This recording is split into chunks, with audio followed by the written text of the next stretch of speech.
আসসালামু আলাইকুম। প্রিয় দর্শক, আজকে একটা বড় ধরনের খবর আছে। বড় ধরনের খবরটা এরকম, এটা অনেকটা আমি মনে করি নেতিবাচক খবরই বটে আমাদের জন্য এবং অনেকের জন্যই। সেটা হলো ভারত বাংলাদেশের ট্রান্সশিপমেন্ট সুবিধা বাতিল করে দিয়েছে।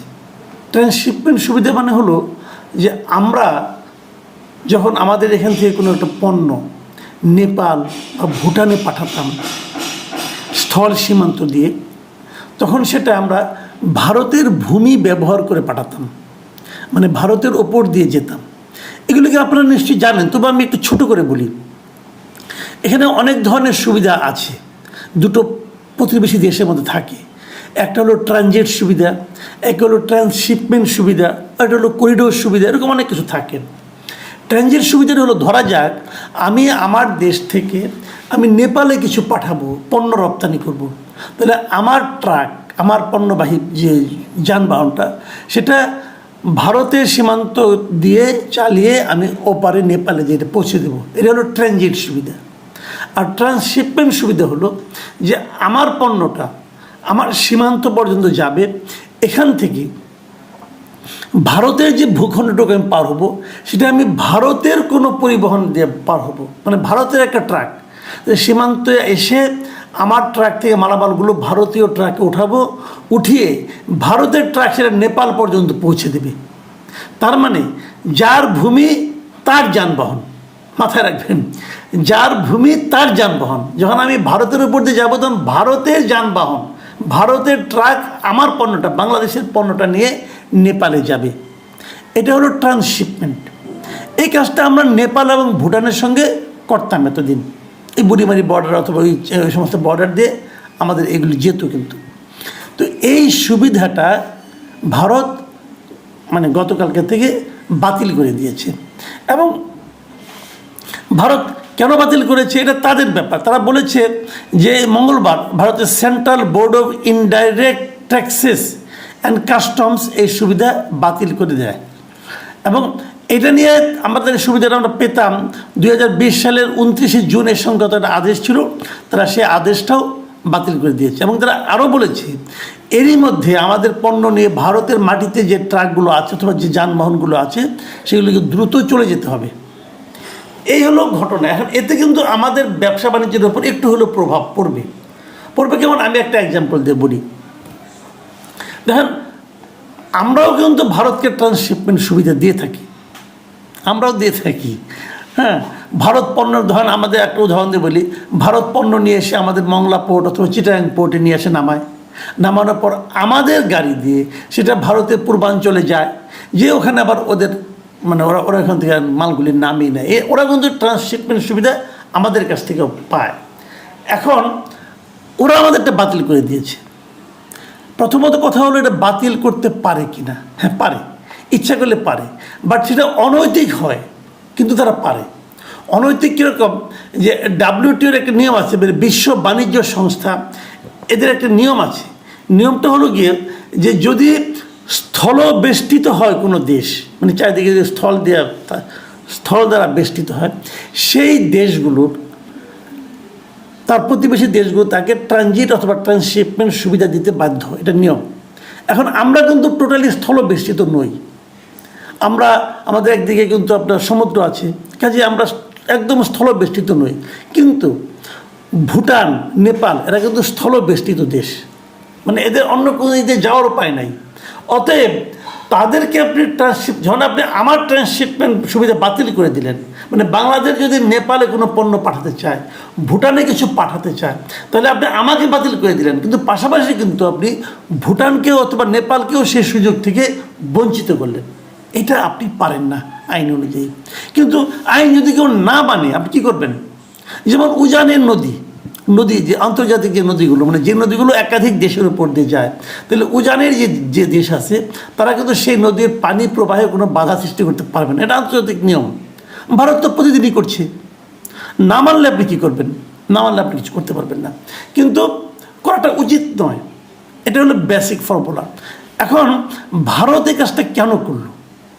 এটা করার মাধ্যমে ভারতের কী লাভ হলো? ভারতের, কারণ আমাদের ট্রান্সশিপমেন্ট হলে কিন্তু ভারতেরও লাভ আছে, কারণ ওখানে ভারতের যানবাহন ব্যবহৃত হচ্ছে, ওখানে একটা ফিও দেওয়ার ব্যাপার আছে, কাজে ভারতের কিন্তু কিছু ইনকামই হতো, কিন্তু ভারত সেই ইনকামটাকে মানে আপনার না নিয়ে ওটাকে নষ্ট হয়ে যাবে জেনেও তারা কিন্তু এরকম একটা করলো। এবং এটা করার মাধ্যমে এতটুকু অন্ততপক্ষে প্রমাণ হলো যে ভারত আমাদের সঙ্গে আর আগের মতো সুসম্পর্ক রাখতে চাচ্ছে না। ভারত অবশ্য বলছে যে তাদের যারা রপ্তানিকারক আছে তারা নাকি বলেছিল যেন আমাদের ট্রান্সশিপমেন্ট বাতিল করা হয়, মানে তারা হয়তো আমরা না গেলে, আমরা যদি ভুটানে কোনো পণ্য পাঠাতে না পারি, নেপালে কিছু পাঠাতে না পারি, তাহলে হয়তো ভারত থেকে সেগুলি যাবে এবং ভারতের ব্যবসায়ীদের লাভ হবে।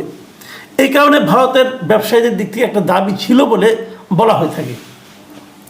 সেটা হতে পারে, কিন্তু প্রশ্নটা হলো আপনি তো বিশ্ব বাণিজ্যের একটা নিয়ম নীতি আছে, সেই নিয়ম নীতিকে লঙ্ঘন করে এই কাজটা আপনারা করতে গেলেন কেন?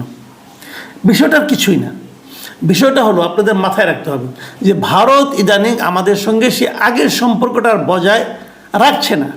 আমাদের দেশের কেউ পর্যটনের জন্য ভারত যেতে পারছে না, ভারত তাদের ট্যুরিস্ট ভিসা বন্ধ করে দিয়েছে। এখন যদি বলেন কেন দিয়েছে, দিতেই পারে, যে কোনো রাষ্ট্রের অধিকার আছে, আমি দেবো না, আমার ইচ্ছা আমি দেবো না, আপনার সঙ্গে আমার সম্পর্ক ভালো না, আপনার দেশের লোকজনকে আমি আমার দেশে চাই না, হতে পারে। অথবা আপনার দেশের লোকজন আমার জন্য ঝুঁকিপূর্ণ, হতে পারে। অথবা আপনারা আমাকে গালাগালি করেন, আপনাদের আমি যেতে দিব না, এটাও হতে পারে।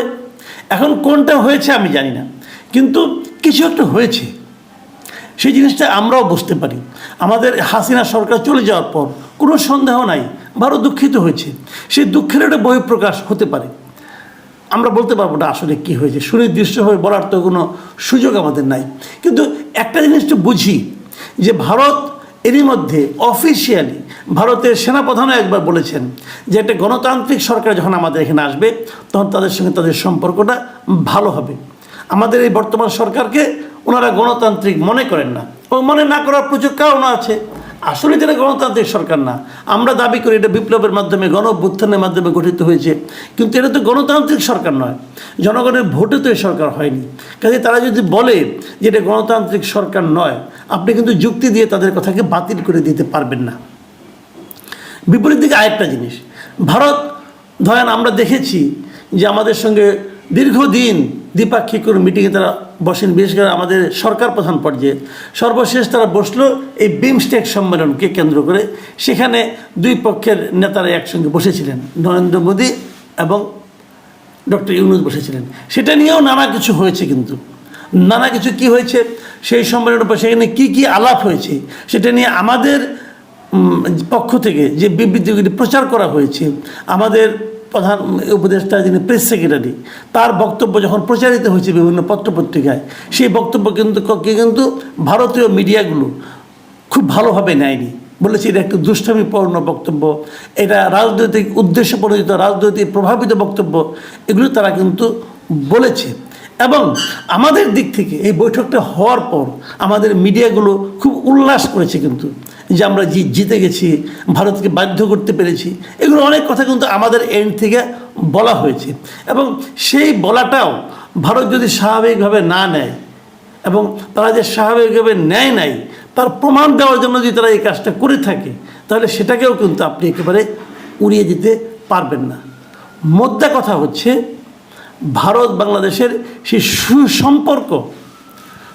সুসম্পর্কের কোনো প্রমাণ ভারতের এই সর্বশেষ গৃহীত পদক্ষেপের দ্বারা প্রতিফলিত হচ্ছে না। আমরা এই ধরনের সামনে আরও কিছু হবে কিনা আমি জানি না, এই সরকার এটা কীভাবে এটাকে মোকাবেলা করবে সেটাও আমি জানি না। আমাদের জন্য ব্যবসায়িকভাবে একটা ধাক্কা বটে।